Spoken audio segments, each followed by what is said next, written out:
오늘 말씀은 하나님의 언약의 시작이라는 제목으로 같이 말씀을 나누고자 합니다. 어제 본문 말씀을 나누면서 이제 르비딤이라는 곳에서 모세의 장인이었던 이드로를 통해 이제 그 공동체의 조직이 세워져야 된다라는 것을 말씀으로 나눴었습니다. 이제 이드로라는 모세의 장인이 와서 이 공동체에 모세가 혼자 일하는 것이 전혀 좋아 보이지가 않았기 때문에, 그게 옳지 않았기 때문에 모세의 장인이었던 이드로는 많은 경험을 가지고 그에게 이야기를 합니다. 그러면서 정말 10부장, 50부장, 100부장, 1000부장 이렇게 세워서 역할들을 맡겨라라고 이드로가 이야기하고, 그것을 들은 이제 모세는 그 모든 것을 수용하며 그 공동체 안에 조직이 세워지게 됩니다. 이스라엘의 새로운 체계가 구축이 되고, 이제는 진영이 정비가 되고, 그리고 이스라엘 공동체가 어떻게 가야 될지에 대해서 나눠지기 시작하면서 이제 공동체로서의 모습이 아름답게 세워집니다. 그리고 이제 오늘 본문에 보면 르비딤에서 떠나서 이제 시내 광야에 위치한 산에 올라가게 됩니다. 그리고 그 산에 모여서 하나님과 아름다운 언약을 맺게 되는 것이 출애굽기 19장 전체의 내용입니다. 출애굽기 19장 전체, 19장부터 24장까지는 하나님과의 이제 시내산 언약에 대해서 나오는데, 이 언약은 굉장히 중요한 언약들입니다. 왜냐하면 하나님과 이제 언약을 맺어가면서 내 백성 삼고 우리의 하나님이 되십니다라는 실제적인 약속에 대해서 나타나기 때문에 이 언약은 굉장히 중요합니다. 오늘 본문 1절 2절 한번 읽어보도록 하겠습니다. 같이 읽도록 하겠습니다. 시작. 이스라엘 자손이 애굽 땅을 떠난 지 3개월이 되던 날 그들이 시내 광야에 이르니라. 그들이 르비딤을 떠나 시내 광야에 이르러 그 광야에 장막을 치되 이스라엘이 거기 산 앞에 장막을 치니라. 아멘. 이 본문에 보면 이렇게 기록이 됩니다. 이스라엘 자손이 애굽을 떠난 지 3개월이 되던 날이라고 표현을 합니다. 3개월이 되던 날이라는 이 표현은 우리가 3개월째 됐다라는 이 표현이라기보다는 3월의 첫날을 의미하는 단어입니다. 그래서 3월 1일입니다. 3월 1일을 의미하는 건데, 이스라엘 백성들이 출애굽할 때가 정월 14일이었습니다. 그러니까 1월 14일이었죠. 1월 14일 날 떠나서 지금 3월 1일에 시내산에 도착을 한 겁니다. 그리고 나서 언약을 맺을 때는 3일 뒤니까 3월 4일 정도에 이제 언약을 맺게 됩니다. 성경에서 정확히 기록을 한 거죠. 왜 제가 이 일을 이야기하냐면 6월절로부터 정확히 50일 지난 시점에 하나님과 언약을 맺게 됩니다. 신약에서는 이 날을 뭐라고 하죠? 오순절이라고 표현을 합니다. 성령이 임했던 오순절, 그때에 하나님께서 구약에서는 77절이라고 명이 되는데, 어쨌든 이 날에 하나님과 언약을 맺게 됩니다. 분명한 연관성을 갖고 하나님께서 내 백성 삼겠다고 말씀하시는 이 날이 6월절로부터 7주가 지난 50일이 지난 오순절, 이때에 하나님과 이스라엘 백성이 언약을 맺게 되는 장면들이 나타나게 됩니다. 그 내용이 나타난 것이 출애굽기 19장 전체의 내용들입니다. 더 나아가서 24장까지의 내용들이 나옵니다. 오늘은 이 언약 전체에 대해서 살펴보려고 하는 것은 아니고, 이 언약 안에 있는, 언약 속에 하나님께서 말씀하시기 직전에 하나님께서 돌아보게 하시는 그 장면들에 대해서 오늘 말씀을 나누고자 합니다. 구약에 보면 네 가지의 중요한 언약이 나옵니다. 구약 성경 전체에 보면 네 가지의 중요한 언약이 나오는데, 첫 번째는 노아 홍수 때 하나님이 노아 홍수가 마무리되고 나서 세우신 언약이 있습니다. 그것을 우리는 무지개 언약이라고 얘기합니다. 하나님께서 다시는 물로 세상을 심판하지 않겠다라고 말씀하신 무지개 언약입니다. 또 아브라함에게 주신 언약, 창세기 12장에서 아브라함에게 주신 언약, 하나님께서 내가 너로 큰 민족을 이루겠다라고 말씀하신 그 아브라함에게 주신 언약이 있고, 또 후에 나타나는 다윗에게 약속하셨던 하나님의 언약이 있습니다. 다윗 언약이라 그러는 건데, 내가 너의 집을 세우겠다 그러면서 예수 그리스도께까지로 이어져가는 그 언약을 얘기합니다. 그리고 오늘 본문에 나타난 이 언약입니다. 시내산 언약. 이 네 가지가 구약 성경에 나타난 정말 중요한 언약인데, 여러분, 이 언약을 통해 우리가 알 수 있는 것이 있습니다. 그게 무엇이냐면 하나님의 성품이고 하나님의 신실하심입니다. 여러분, 여기서 모든 언약들에서 우리가 알 수 있는 하나는요, 하나님이 백성을 얼마나 사랑하시는지와 하나님의 성품에 근거한 언약이라는 것을 우리는 알 수 있습니다. 여러분, 오늘 본문만 보더라도 이스라엘이 정말 잘해서 이스라엘과 하나님이 언약을 맺으시나요? 그건 아닙니다. 이스라엘 백성들은 하나님 앞에 불평하고 원망하고 또 하나님 잊고 살고 그랬지만 하나님께서 신실하셨던 하나님의 신실하심에 근거해서 언약이 맺어지는 것입니다. 이 신실하심이라는 건 뭐냐면 하나님께서 약속하신 것은 하나님이 이루신다라는 것입니다. 변하지 않았던 하나님의 약속입니다. 그 변치 않는 하나님의 성품 때문에 이스라엘 백성과 하나님이 언약을 맺게 됩니다. 이 이야기는요, 하나님께서 무조건적으로 부어주신 은혜라는 것입니다. 하나님의 약속을 맺는 이 지점은요, 하나님이 얼마나 그들을 사랑하시고 얼마나 그들을 인도해 오셨는지에 대한 보여지는 근거들입니다. 보여지는 모습들입니다. 그래서 우리가 출애굽기 전체 19장을 쭉 볼 때 하나님이 이 백성을 얼마나 사랑하시고 하나님이 이 백성을 얼마나 아끼셨고 하나님이 이 백성을 어떻게 생각하시는지를 하나님은 계속 말씀해 주십니다. 오늘 본문 3절 4절 한번 읽어보도록 하겠습니다. 3절 4절 같이 읽겠습니다. 시작. 모세가 하나님 앞에 올라가니 여호와께서 산에서 그를 불러 말씀하시되 너는 이같이 야곱의 집에 말하고 이스라엘 자손들에게 말하라. 내가 애굽 사람에게 어떻게 행하였음과 내가 어떻게 독수리 날개로 너희를 업어 내게로 인도하였음을 너희가 보았느니라. 아멘. 오늘 본문에 보면요, 이 본문에 보면 하나님이 언약을 맺기 전에 이스라엘 백성들에게 하시는 말씀들이 있습니다. 그것이 무엇이냐면 먼저 그들을 돌아보게 하십니다. 하나님께서 어떻게 인도해 오셨고 어떻게 하나님께서 이루어 오셨는지를 먼저 돌아보게 하십니다. 그래서 3절에 보면 모세가 하나님 앞에 올라가니 여호와께서 산에서 그를 불러 말씀하시되 너는 이같이 야곱의 집에 말하고 이스라엘 자손들에게 말하라 라고 하나님께서 먼저 명령하십니다. 이스라엘 백성들에게 하나님이 어떤 마음을 가지고 있는지를 말하라는 것입니다. 모세에게 말해서 이스라엘 백성들에게 전하라 라고 얘기하면서 본격적으로 언약을 맺기 전에 이렇게 이야기하십니다. 내가 애굽 사람에게 어떻게 행하였음과 내가 어떻게 독수리 날개로 너희를 업어 내게로 인도하였음을 너희가 보았느니라 라고 이스라엘 백성들에게 이야기하라는 것입니다.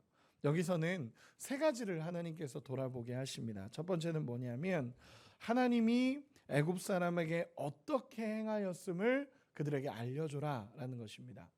여러분, 하나님께서 애굽 사람들에게 어떻게 행하셨죠? 하나님은 모든 애굽의 신을 심판하셨습니다.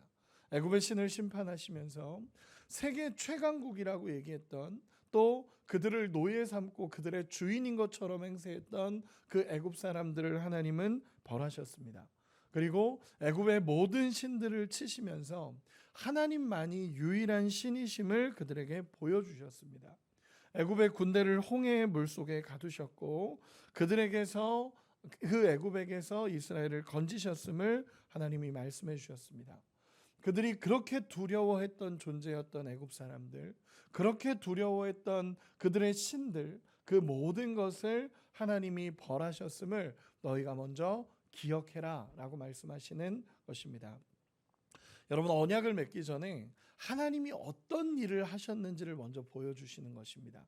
그리고 다시 되새기라는 것입니다. 그들에게 하나님은 이런 분이시고 하나님은 어떤 분이신지를 그들에게 되새겨주고 있는 것입니다. 너희가 그 두려워했던 애굽을 내가 물리쳤고 너희가 그 두려워했던 애굽의 신들은 절대 신이 아니라 하나님만이 유일한 신이심을 드러내시고 그것을 너희가 알아야 된다라고 하나님께서 먼저 말씀하시는 것입니다. 그리고 두 번째로 뭐라고 말하냐면 독수리 날개로 너희를 업어라고 표현을 합니다. 주님이 이스라엘을 독수리 날개로 업으셨다라고 표현을 합니다. 이 구절이 조금 더 구체적으로 나온 본문이 신명기 32장 10절에서 12절입니다. 우리 한 번만 찾아보도록 하겠습니다. 신명기 32장 10절에서 12절입니다. 뒤로 넘어가셔서 신명기 32장 10절에서 12절입니다.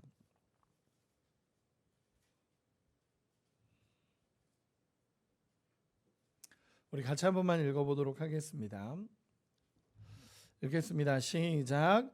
여호와께서 그를 황무지에서 짐승이 부르짖는 광야에서 만나시고 호위하시며 보호하시며 자기의 눈동자같이 지키셨도다. 마치 독수리가 자기의 보금자리를 어지럽게 하며 자기의 새끼 위에 너풀거리며 그의 날개를 펴서 새끼를 받으며 그의 날개 위에 그것을 엎는 것 같이 여호와께서 홀로 그들을 인도하셨고 그와 함께한 다른 신이 없었도다. 아멘. 주님이 이스라엘을 독수리 날개로 업었다라는 표현이 이렇게 신명기 32장에서는 구체적으로 나와 있습니다. 두 가지를 이야기합니다. 첫째는 뭐냐면 독수리가 새끼를 훈련시키듯이 독수리가 절벽에서 새끼를 밀어서 떨어뜨린 다음에 밑으로 훅 내려가서 그 새끼를 다시 받고 그 과정을 반복하면서 그 독수리를 새끼 독수리를 훈련시키듯이 하나님께서 이스라엘을 훈련시키시고 다듬어 가시고 있다라는 것을 보여주는 것입니다. 여러분, 이스라엘의 광야 여정이 이렇습니다. 광야 여정이 독수리가 새끼 독수리를 훈련시키듯이 이스라엘 백성을 하나님의 백성으로 훈련시켜가는 과정을 거쳐가고 있다라는 것을 하나님이 보여주시는 것입니다. 그것이 독수리 날개로 업으셨다라는 표현입니다. 하나님이 광야에서 그들을 하나님의 백성으로 계속 훈련시켜 오십니다. 하나님이 다듬으시고 정말 하나님이 다듬으시면서 그들을 하나님의 백성답게 훈련시켜 가고 있는 장면을 보여주십니다. 독수리가 그 자기 새끼 독수리를 사랑으로 훈련시켰듯이 하나님께서도 당신의 백성을 사랑으로 지금까지 훈련시켜 오셨고 하나님 백성으로 삼아서 데리고 가고 계심을 하나님이 보여주시는 장면입니다. 두 번째는 독수리가 새끼를 날개 위에 올려놓고 정말 운반할 수 있는 것처럼 하나님께서 이스라엘을 올려놓고 하나님의 산으로 이끌어 오셨음을 하나님이 보여주시는 장면입니다. 즉 독수리 날개로 업으셨다라는 이 표현은요, 사랑으로 그들을 다듬어 오셨고 사랑으로 그들을 훈련시키셨으며 하나님이 직접 그들을 이끌어 오셨다라는 것을 보여주는 장면입니다. 그리고 다시 본문으로 돌아와서 출애굽기 19장 4절로 돌아와서 제가 한 번 더 읽어드리도록 하겠습니다. 4절을 내가 애굽 사람에게 어떻게 행하였음과 내가 어떻게 독수리 날개로 너희를 업어 내게로 인도하였음을 너희가 다 보았느니라. 아멘. 하나님이 어떻게 인도해 오셨는지를 하나님이 보여주셨다라고 마지막 말씀하십니다.